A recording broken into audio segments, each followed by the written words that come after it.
everybody, welcome to you.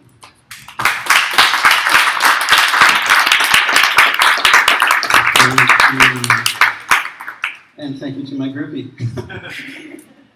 Who would have thought? Yeah, former open data lead. I can only use that handle for a little while longer. I'm not sure when the statute of limitations runs out on, what I did as opposed to what I'm doing. But I'm moving into writing a book, coincidentally not about open data, but it is called The Dream Killer's Office, and I'm going to be crowdsourcing workplace stories. More on that later. I'm also a musician, and in fact, starting a new band called Scope Creep. And our set was going to be 20 minutes, but actually it'll probably end up being more like 5 hours by the time we're done. Okay.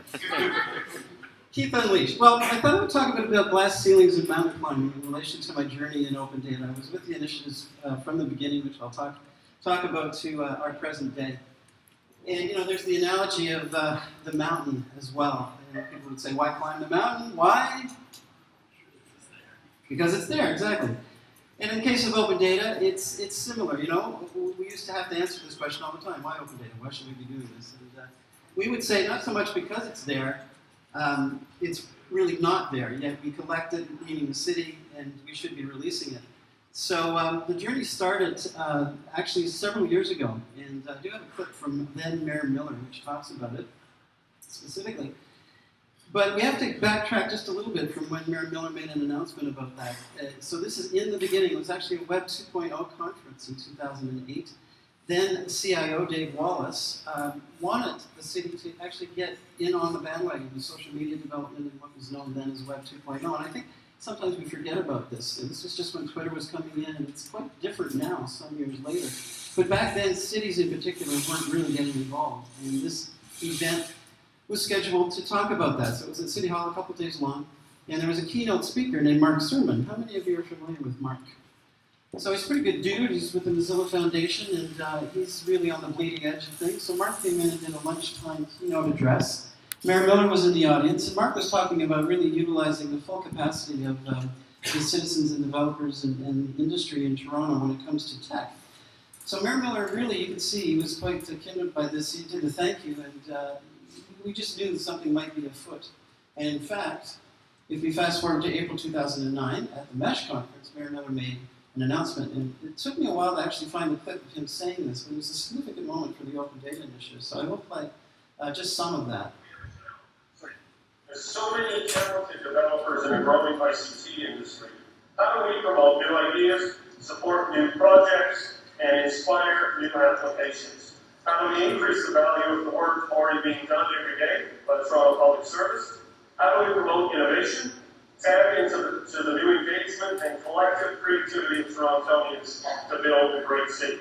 Well, the answer is pretty simple. We will open up our data, and I'm very pleased to announce today at MESH 09 the development of toronto.ca/open, which will be a catalog of city-generated data.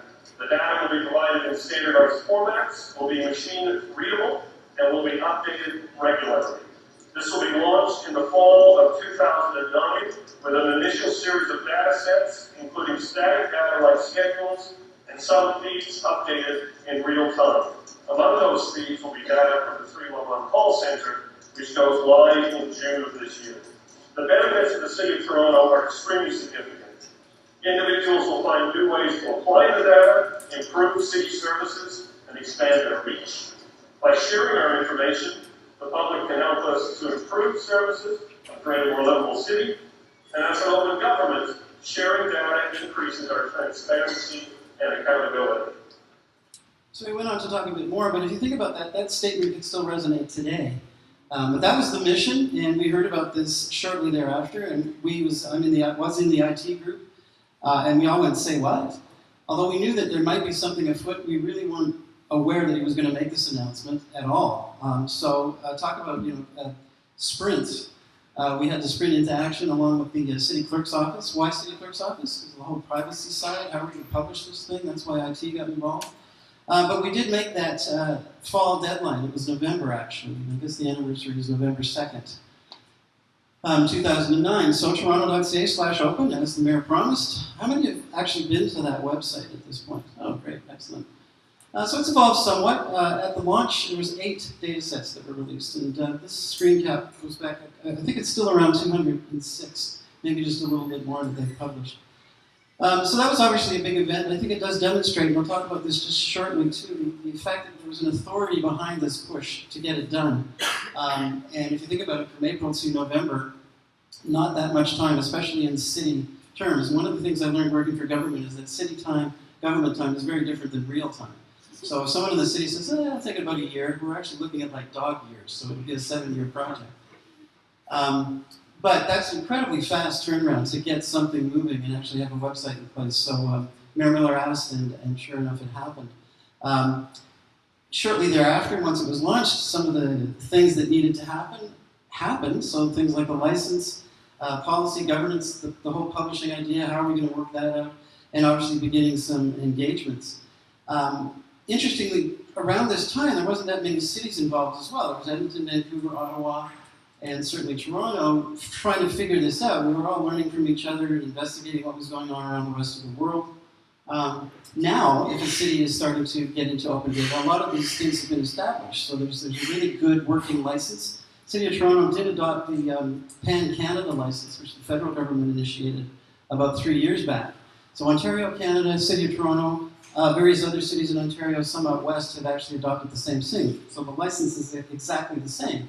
The only difference would be it might reference specific statute. For instance, in Toronto, it has to reference the City of Toronto Act as sort of the goalpost, I suppose, of the legality of it. But it's essentially the exact same license. So the idea was developers everywhere could work in comfort knowing that they're able to use whatever data from whatever sources in anything that they were going to develop.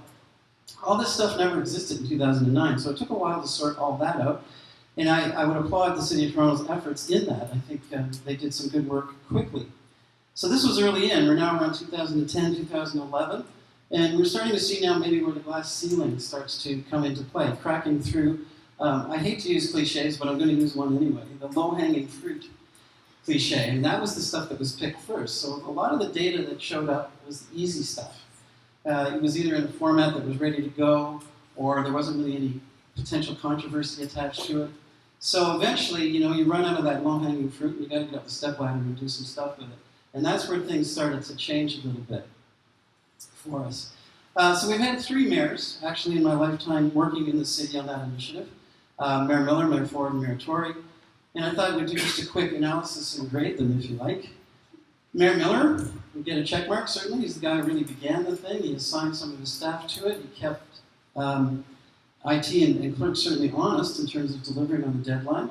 But he didn't run for a term after that. It was his last term that he began this initiative. So we had a new mayor come in. And the reason Ford has kind of got a neutral slash there is that he wasn't necessarily for or anti. It just wasn't quite on his radar screen.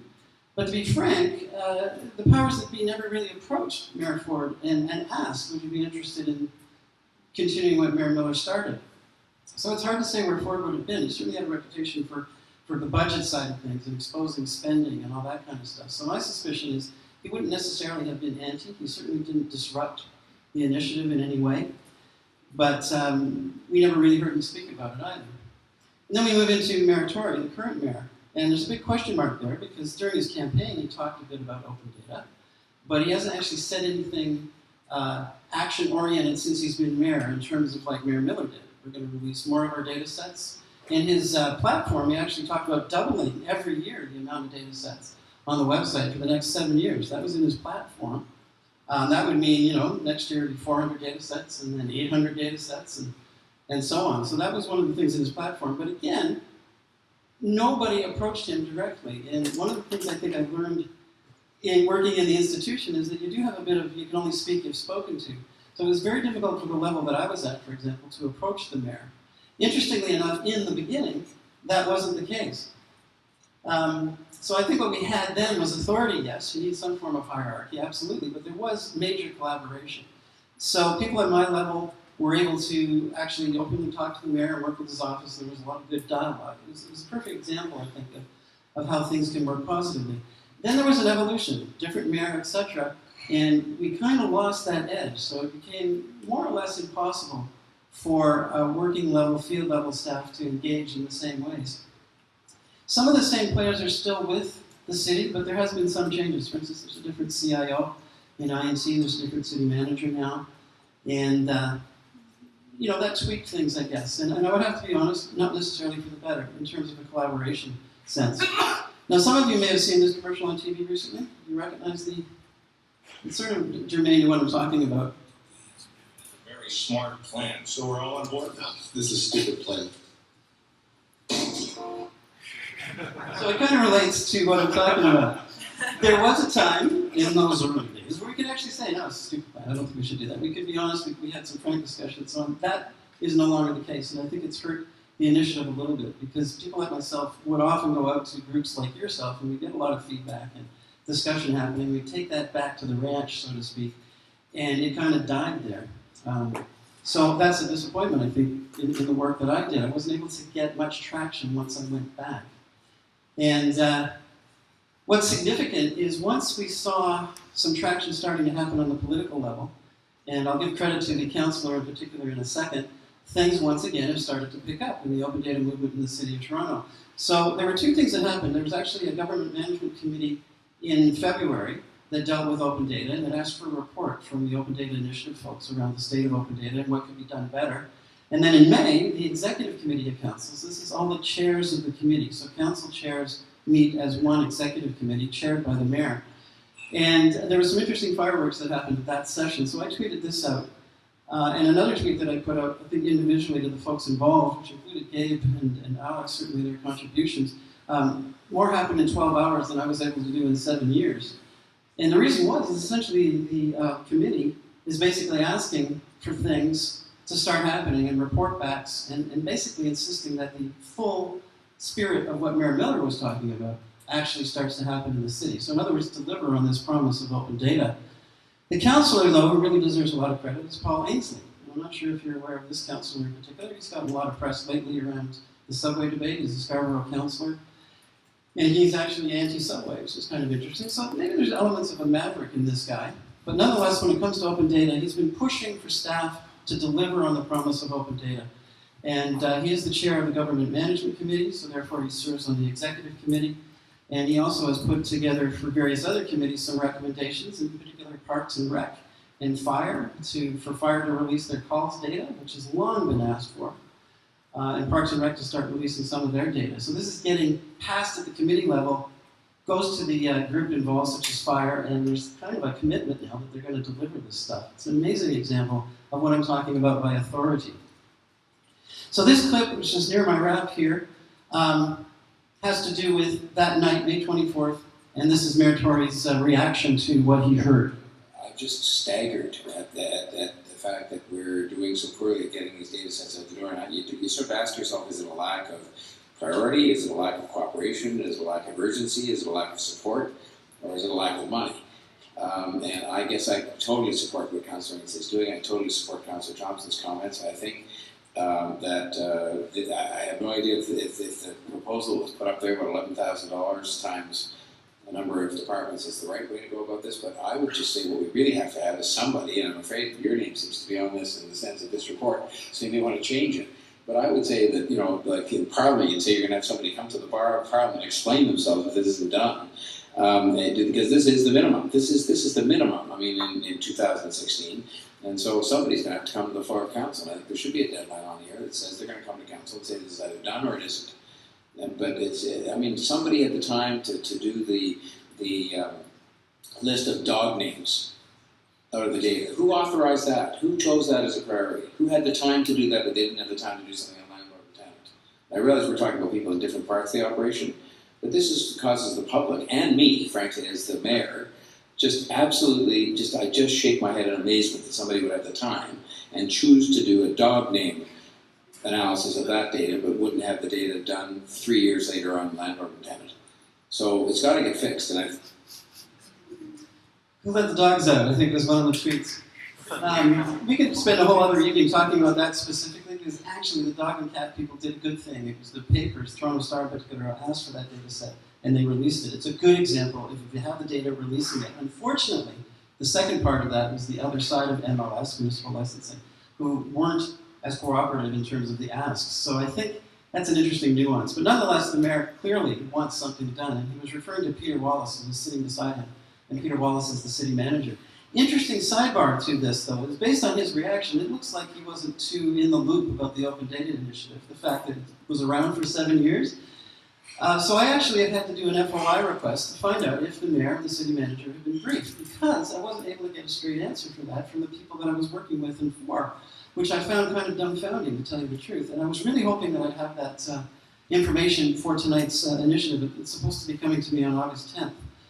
So I'll use the Slack group to follow up on that, just if in fact there was briefings, which would be a good thing, but my God, if there wasn't, what does that say about the commitment to the Open Data Initiative? And it was very frustrating to me as a staff person too, because again, we can't necessarily knock on that door. So releasing data is really the gist of what it's all about, and there were people certainly at field level, lots of good people in the city of Toronto who drank the Kool-Aid and wanted to release the data, and some of the impediments to it go a little higher up the food chain for all kinds of reasons. In some cases it was resources, in some cases it was a fear of releasing that data would lead to bad press. There's a number of sort of standard reasons why the data wasn't released, but it really is time, I think, if you look at maturity, that the city, keeps that climb, going up the hill and crack through that glass ceiling that I'm talking about. I would say that I've learned that it's not a race. I mean, lots of times there was a sense of competition between Edmonton or whoever, how many data sets that they got. We're way behind. In fact, Edmonton has over 1,000 now. But it really isn't the number so much as the quality. I mean, it's a combination, obviously, having data there, but the quality or completeness, I think, is important. And when I say it's not a dream, if I had one dream, it would be the completeness of the data. So for those of you who have been to our catalog, I'm sure you'd probably agree. There's some good stuff there, but when you dig deep, it's not quite complete to actually finish off what it is you might want to start doing. So that really would have to be the next level of maturity for the city. And you do have to mature. I mean, you have to commit to it. So it goes back to the fact that they haven't even briefed the mayor or the city manager on the initiative. You've got to get over that. Knock on the door and say, listen, we have this initiative, and this is the kind of support we need. And you can't stay a child forever. So I still think the Open Data Initiative is in short pants. And, it's time that they get into high school. Again, quite frankly. And so one of the things I wanted to announce tonight that I'm interested in doing, which is something that I proposed inside, and it never made it past the early planning sessions 3 years in a row, but it's a concept of data days, similar to environment days. Are you aware of the environment days that the councillors put on every year? Essentially, they have a day where people can bring their compost, drop off their electronics. It's all about good things for the environment. The councillor hosts that. So the analogy would be the same thing with a data day. It's probably going to be a data evening. And I'm actually looking for people like devs and analytics experts who would be able to help inform the councillor what the data is saying in their ward. And that councillor would then invite people, such as the BIAs, the business improvement areas, to come in and just talk about what is the data showing in their ward. This may help orient the councillors. If the internal people can't do it, maybe the external people can do it. So I'm going to stick around tonight. If anyone has an interest in that, I can explain it a little better. And I'll also put some more information on the Slack group. We'll knock on the doors of some councillors and see if we could maybe do a pilot and see if that helps inform the council back to the political authority to keep moving on the Open Data Initiative. If they start using the data, then staff is going to have to start delivering the data, and that should lead to good things, I think. So at this point, we have some time, I believe, for some Q&A, if there's any questions that come to mind. I'd be glad to answer, yeah.